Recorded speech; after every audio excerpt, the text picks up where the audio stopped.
Hello, Desert Mountain members. Welcome back to another edition of the Desert Mountain Podcast. This is a very special one, especially if you're watching on YouTube. We're in a very special location today. Where are we today, Kim? We're up in the Kiva at the ranch. Fireside chat. Fireside chat. A legitimate Literally. Fireside chat. Yeah. Well, it had to happen. It's a little bit... We needed it. A little chilly out today. Needed a little bit. I needed the extra blanket.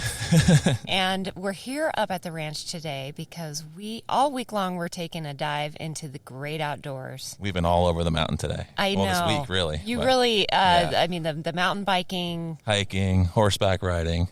He's exhausted. He's exhausted. And today we have our very own resident cowgirl, Vicki Dreyer. Hello. Welcome, Vicki. I'm so glad you're here. So are we.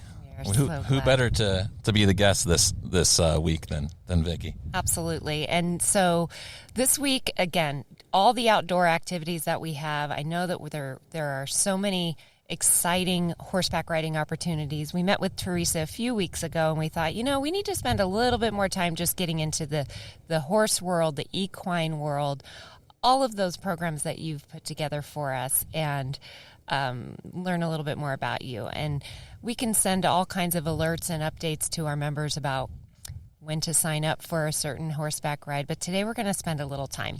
Awesome. So we're going to kind of relax and get to know you a little bit better and understand all the benefits that exist for our current members.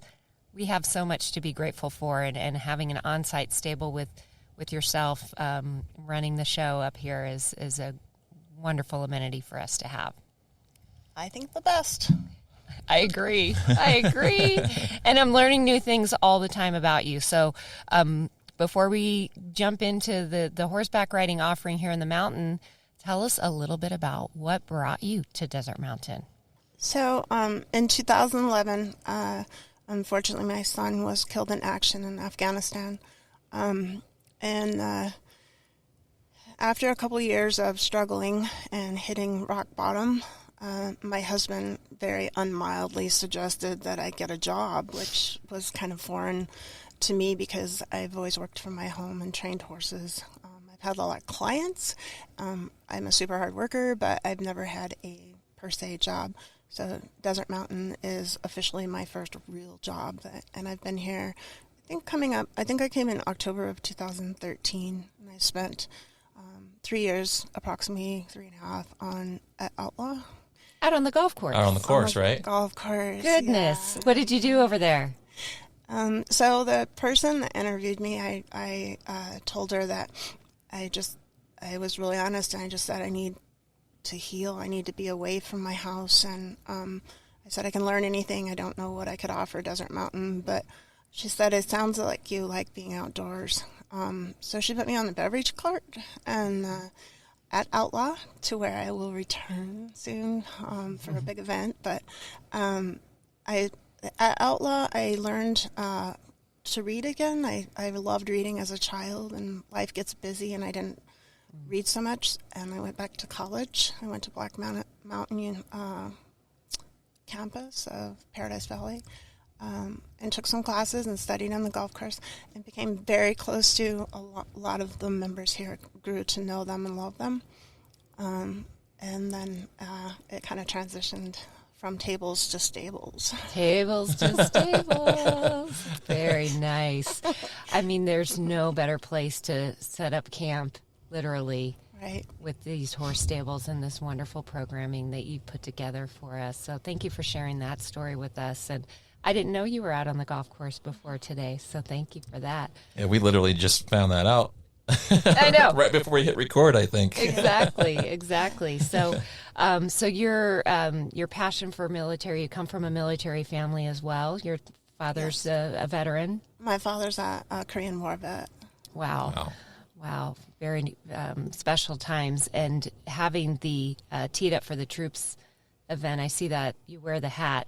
It's not your cowboy hat. No. Not your cowgirl hat. It's your Teed Up for the Troops hat. It was the first thing she said when she walked up when I was setting up today. Can I wear the hat? I'm like, absolutely. Yeah, totally. It's my heart on my head. And my passion for the military is beyond words, and opportunity to be involved in something like this event. Last I checked my email, there's a couple of people emailing me, hey, Vicki, how do we get in? It says we're sold out. I'm like, rock on Desert Mountain. And it was supposed to go public, I think, at the end of February. Right. And I think we're sold out, and we're looking for more things for people to compete in to welcome these veterans to Desert Mountain. And as I understand it, too, we'll be hosting some Medal of Honor recipients as well as part of this event. Yes. That is incredible. Well, we'll be communicating more about that, and thank you for your efforts to help organize that. Is there anything else about that event that you would like to share, or anything that you wanted folks to know about it? Well, we're still in the planning stages of it as far as on my end. I met Tim from Teed Up the Troops last year. He gifted me the hat. I can tell you I talk about it nonstop. I'm just so excited to be involved in it and the opportunity to do something that I am so passionate about everything that I do here. I'm passionate about the outdoors, about the horses, but you will not shut me up. If you ask me questions about this, I will talk forever. So the mission behind the Teed Up for the Troops, though, is essentially to provide a golf opportunity, a healthy golf opportunity for veterans who have been injured in battle.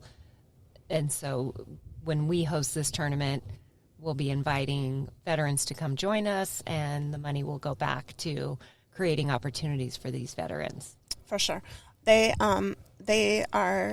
pay to play. So you pay to play with an injured veteran or a Medal of Honor recipient. We are inviting the Patriot Guard riders to escort our guest. So for people who aren't even participating, I would say do not miss that opportunity, because when Patriot Guard brings them in, all of Desert Mountain will know who is on the road. It will be a huge, huge event, and something that people can stand and pay tribute to, even if they're not involved in the event. But the money raised goes back to 3 or 4 different veteran charities. So amputees or people who are injured in battle, they can build smart homes with them. They have a multitude of uses for that money. For families like my family, that are the Gold Star families who have lost a member of their family, I think there's 4 charities that the money is being donated back to. And this is a May event? May 2nd. May 2nd. On a Monday. Okay, very good. All right. Well, we'll keep sending out information through the Mountain Minute about that. But I did see that we were starting to fill up just as of a couple of days ago. So very good. Well, so another kind of changing gears toward the work that you're doing up here. Some think it's a trail ride, and yet there's so many other aspects to what horses can provide somebody. And horse therapy is something that you have introduced to Desert Mountain and introduced to our members. Tell us about that, and how does that work? Why horse therapy? Okay. So in the mid-'80s, when I was a single mom with 3 little kids, and I should not have been donating time to anything. I needed every ounce of time from my own family.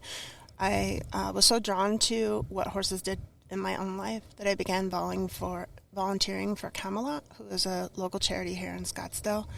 In the very beginnings of it, it's now like one of the leading therapeutic riding programs in the United States. And I'm no longer involved with that one, but it's been my passion for my whole life.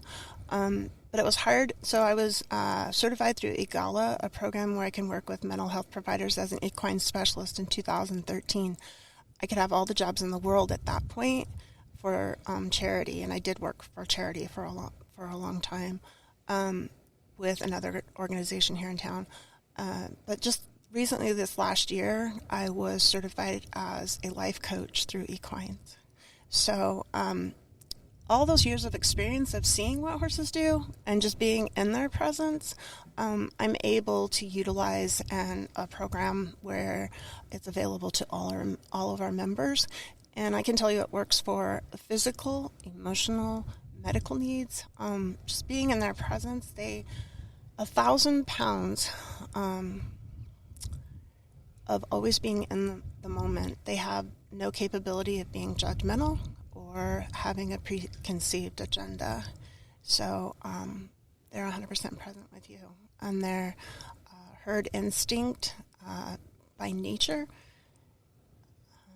makes it so that they want to connect to you in a really deep sense. And it's very much different than a dog. A dog is a predator, and horses are prey. So a dog is motivated by food, and horses are motivated by safety. And they really create a safe bubble and hold you in a space that I have no words for it. Wow. Even just pulling up today, when I pulled up to come set up, I don't know which horse it was, but they were out in the, in the round pen. In the round, yeah. Immediately just looked over at me as I got out of the car. I'm just immediately drawn to just want to go next to him, you know? Yeah. It was like, I kind of, not choked me up, but I definitely felt something there. It was interesting. Don't hide those tears. Not around you, no. I'm used to it. They do something. It's super humbling. It's Winston Churchill. I mean, for ages, people have known that he once said the outside of the horse is good for the inside of man. And Hippocrates, have you heard of? He was the founder of modern medicine. I can't remember exactly. He was a Greek philosopher, a Greek physician, and a lot of things in modern medicine are named after him. His prescriptions were healthy eating, exercise, and horses. Wow. Like, how come it took us so long to realize that how beneficial they're very healthy, especially in today's world. Like, everybody's worried about something or another. Yeah. And it's really healthy for children. I would love to get involved in the cancer care program and just allow them to be around the horses and just brushing them. Sure. Very therapeutic. Yeah. We're actually speaking with Jill right after this to get her ready for Care Week coming up pretty soon. Awesome. So we'll be sure that you all are connected there.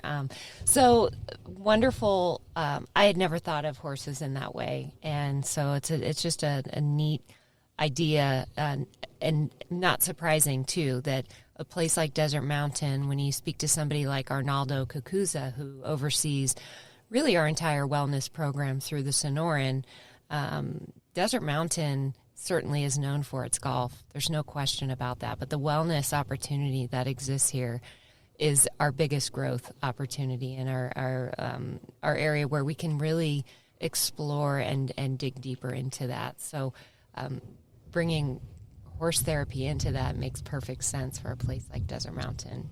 So we're lucky that you're here to help us with that. So I also learned that you have starred in a feature film. What is that? Do we have enough time for this podcast? Do we have? I don't think we do. So not Hollywood. Okay, tell us about your starring role in the movies. Starring role as the trainer. That's good. Yeah. In 1977, I believe it was produced. I was really, really young. I lived on the set of the movie and worked for a guy who I grew up around who had a herd of matching palominos and he did rodeo shows at Liberty Work. And for the people going to the Scottsdale Arabian Horse Show with us this weekend, we are offering off-property activities now. You'll be able to see what Liberty Work is, but it's for the horse to perform at Liberty, and they do leaps and rear in the air and stuff. Wow. So he knew that I had kind of a natural gift with horses, and he asked me to come on board when they approached him about filming the movie with his horses. So I lived on the set of the movie and taught the horse to limp. Oh my goodness. It was a story of it. It was a healing story. So ironic that that began essentially my career, but I have followed that path of healing for my whole entire life, basically. But it was a story of a young boy healing with the horse that was injured. Wow. There was a commercial for the Super Bowl. I don't know if you watched the commercials for the Super Bowl, but there was a Budweiser horse who needed to heal and came back stronger than ever. So you just reminded me of that. So what was the name of the movie? Do you remember? Three Warriors. Okay. And what was the year? 1977 it was produced. Goodness gracious. So you were... Well, you guys all know how old I am now. Yeah, you were young. You were just a little one. It's going to be a sudden spike in people renting or buying that movie now. That movie. Just a little bit. Exactly. You can't get it. Oh? No, it's I have the poster in the tech room so people Okay. can see that the movie poster. Jen, who is new to our barn, please stop by and say hello to Jen. If you haven't had an opportunity to meet her, she when I told her the story, she has a brother-in-law that's into films, and he researched it and found the movie poster. And we actually got a couple that are in really great shape, but we can't find the movie unless you understand Spanish. You can find it in Spanish. Oh, that's funny. God, we got to be able to find it. We need to hunt At it minimum, down. we'll take a photo of the poster and Absolutely. flash it on the I think so. podcast. Yeah, I think so. Very good. that's so cool. That is cool. So off-site excursions. I mean, this Yeah. is new for us, right? So the Arabian Horse Show, we sent it out in the Mountain Minute yesterday. This is where we will buy your ticket, take you there, give you a VIP experience. And when is the Arabian Horse Show? We're going this Saturday. This Saturday. But I think it extends like a week longer than that if you miss this Saturday. I have some members that can't go this Saturday. Sure. And they're still going to attend. So I think it's a week after that. And so on the events, whether it's the on-site events or the off-site excursions, what are members asking about mostly right now? What are the biggest questions that you're receiving from our members, and what are some things that maybe we have to look forward to that we haven't heard about yet? Ravensview is hot. Ravensview, we do every Friday afternoon, and I get a lot of questions about that. Kids Camp, I think we're going to revisit Kids Camp this year. We've had a little, we've had a little bit in the hard time with the last couple of years with COVID, so we haven't done Kids Camp, but I think we are having Kids Camp at the ranch this year. And Ravensview, if you don't know, is a ride off property. We ride up and over the mountain past Gold Hill. We talk a lot about the past mining that took place in this area, and there's a lot of things that we can see from that side of the mountain that we can elaborate on. All of our rides are narrated with history of the area. I've been here 40 years, and I'm super passionate about the desert, so they ask a lot of questions about, we get a lot of guests, a lot of questions about the cactus and things like that. But as far as events go, this is really new that we've started this, so I think people are just kind of waiting to see what we offer. But this will be our second offering of off-property events. The Arabian or the Ravensview? The Arabian. Yes, definitely. Ravensview is every week. That's right. Every Friday afternoon. And you, for people that don't know, you can add people to your reservation. So if you have people who don't ride, they can meet you at Ravensview, videotape you riding in like a banshee. What an entrance. Have your wine picked out for you, your table reserved. Ravensview is hot. It is hot. It has great music. And I just so happen to know that we have on-site videographers who may have captured some of the Ravensview trail ride We got last some great footage of that. Friday. So you may or not be seeing that in the Friday Jam. Maybe. maybe we'll see. That was a good ride, too. That's so fun. Mm-hmm. I can't wait to see it.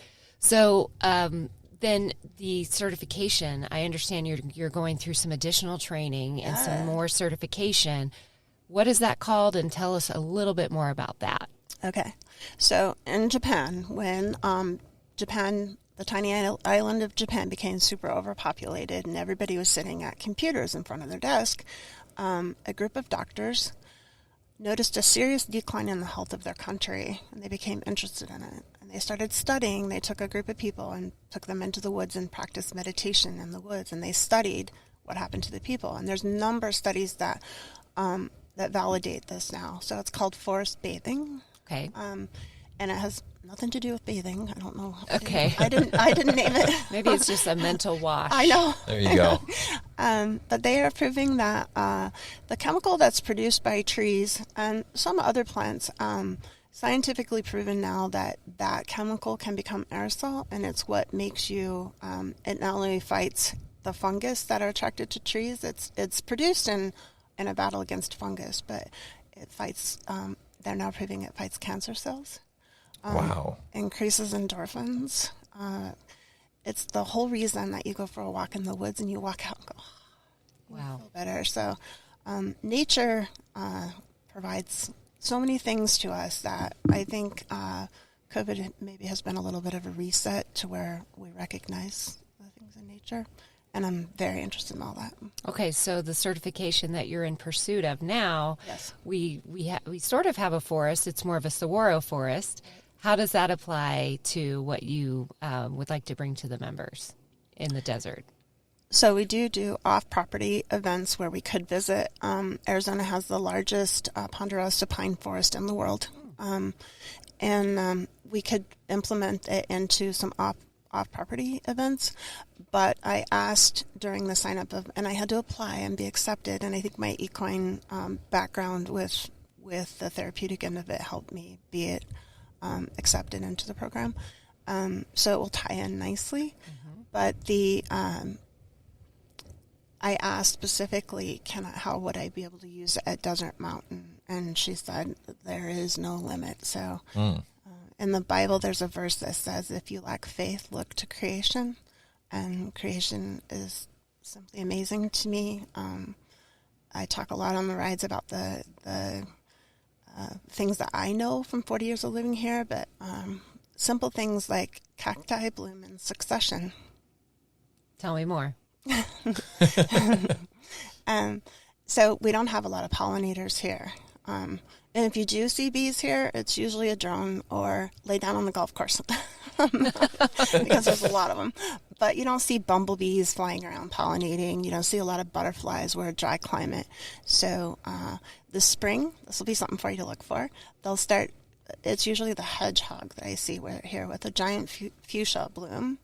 And once the pollinators have had a chance to pollinate that cactus, another one comes and another one comes. It's like watching an orchestra come together, like one at a time. You add one piece and another piece, and it's magical. Beautiful. Yeah. Well, we're lucky to have all of nature surrounding us, and very blessed to have you here to guide us through. And any other big events or any other activities, if you're hosting some kind of ride 5 days a week, it seems to be no shortage of opportunity to have a member come for either a private ride or sign up for a lesson. What would you how would you like to recap some of the offerings that you have for the members? So my lesson program has grown exponentially in 4 years. I have people that have ridden with me the entire 4 years that I've been here. Just a quick shout out to somebody special at Desert Mountain. It is due to the compassion and the dedication of a particular person here that I made this transition. And that story in itself is a podcast. Who is this person that you're talking about? We got to know. Okay. Kathy Wyckoff. Okay. Cat's out of the bag. Cat's out of the bag. Yeah. Mystery solved. What happened? Yeah. So I stayed home from Colorado one summer because I have a daughter who was diagnosed with breast cancer. And I nursed her through a double mastectomy and chemo and radiation, hence my passion for the care program. So I called Desert Mountain because I was kind of bored and missed Desert Mountain or missed working, missed Colorado. And there was a position open for a member services relations or something along those lines. The concierge. Yeah. Mm-hmm. And I asked, could I find out more about that position? And she says, well, I'm just going to put you in with that person because I don't know how to tell you what that job is. So I'll just make a meeting for you. And I go into Fairways, and I'm in this little official office going, oh, Lord, not sure what I got into here. But in comes Kathy Wyckoff, and she should have had somebody hired for that position like 2 weeks prior to me showing up. And she says, your resume? And, I don't have one. Oops. I'm here to just ask about the position. I currently work for Desert Mountain, and I'm curious about. I'm approaching 60 too quickly, and I don't intend to stay in one position till serving tables or whatever. Not that I loved it. I just wanted to move up in Desert Mountain. So she said, she starts to talk to me about Excel spreadsheets of all things, and I went, ooh, I think I better go. And I said, you can look at my reviews. I have really great reviews, but I don't know that this is a fit for me. So she was looking in the computer, I think, at some of my reviews from Outlaw, and I get to the door, and she goes, wait a minute. And I turned around and she says, "What's your passion in life?" And I said, "Or what's your hobbies?" And I think she says, "What's your passion in life?" And I thought for a second. I said, "I don't know. All I've ever done is raise kids and train horses." And she was looking for somebody for this program. No Wow. way. That's Wow. crazy. So just the next time somebody asks you something and you're in a hurry, remember to slow down for a minute. Maybe stop and answer the question. Yeah, because so many lives have been touched by that 2 minutes that she took to ask me. Just the love that I feel here and the opportunity that I've been given and people who have genuinely listened to me and I think has opened a lot of doors for me. And I always felt like there was someplace I was going. I just wasn't sure, but I kind of get it better. It's weird. I feel like I'm 20 and I'm going through college again, but not to be all over the board, but I started with a very small lesson program from my house. So I think ultimately Desert Mountain will have a larger facility. My own private facility is open to Desert Mountain members, and I teach out of there all day Tuesday. A lot of members have been there with their children, and half a day Wednesday. And then on Wednesdays, we offer a sunset ride here, back to this lovely kiva, with roasting marshmallows with gourmet chocolate. And believe it or not, I've had like ladies up here that have never roasted marshmallows in their life. I'm like, you have not lived. You have not lived. Right? I knew we forgot something with our podcast here. We should have I've done got it. that. I've got it. They end up with goo from one end to the other. And The gooier, the better. yeah, and then they can have family meet them here that can't ride, and they enjoy the kiva and the sunset. So the lessons are probably growing, I would say, more than the riding, but not the special rides like the Raven's View and the sunset rides. Those rides, if you want to get in on those before I go to my lovely home in Colorado, sign up now. And when does that happen? When I go to Colorado, May 2nd, or right after May 2nd. Yes. So right after, last year I left almost immediately after the season ended. And this year I am here for a piece of my heart. Absolutely. Yeah.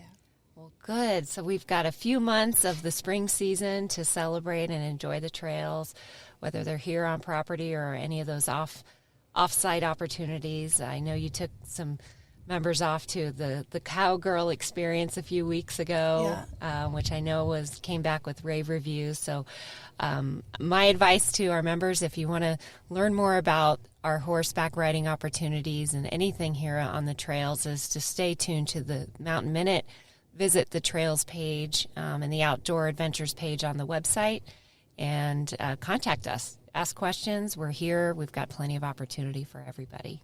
Yeah, and Teresa Beal is the director of this program, and I know she works hard to keep all the reservations caught up. But if you have any questions on how to sign up for a ride or what we have, Teresa's helpful. She absolutely is, and we had Teresa as a guest not too long ago too. Yeah. So, well, good. What do you think, Patrick? I think that was phenomenal. Are we ready I love to how get- passionate you are about everything. Thank you. It's so fun to see somebody that just loves to do what they do on a daily basis. It's great. It's Very great. inspiring work. Seems to be a common trend. It here, really does. but- It really does. Just had to say that. Get that in there real quick. Absolutely. Thank you, Patrick. Thank you. Giddy up. Giddy up, members. All right, Kim. Well, before we officially close out this week's podcast, I think it's about that time that we recognize some of the incredible golf shots heard around the mountain from this past week. Alice Katz, eagle on number 7 Renegade. Bobby Nelson, a hole-in-one on number 4 Renegade. Congratulations. Gene Wendorf, a hole-in-one on number 12 Renegade. Tom Helgeson, hole-in-one on number 4 Outlaw. That is his 8th career ace. Incredible. Congratulations. Reb Bortz, a hole-in-one on number 14 Outlaw. And now, if you don't know, number 14 Outlaw is a par 4. This just across our desk. The research shows on this, the odds of an amateur golfer making a hole-in-one on a par 4 can be as high as 6 million to 1. Incredible. Great job. Tim Miller had himself a hole-in-one on number 4 Outlaw. A lot of aces this week. Amber Hartley, an Eagle on number 7, Chiricahua.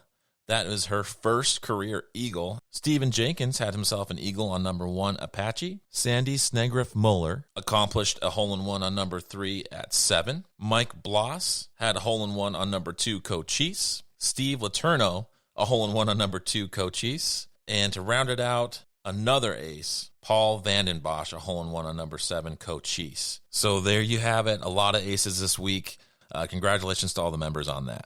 I think that about wraps it up. Very good. Well, members, thank you again for another excellent episode of the Desert Mountain Podcast. Vicki, thank you for taking time with us. We love to just slow down and visit for a little while today. So thank you so much. Thank you. I enjoyed it. Great. All right.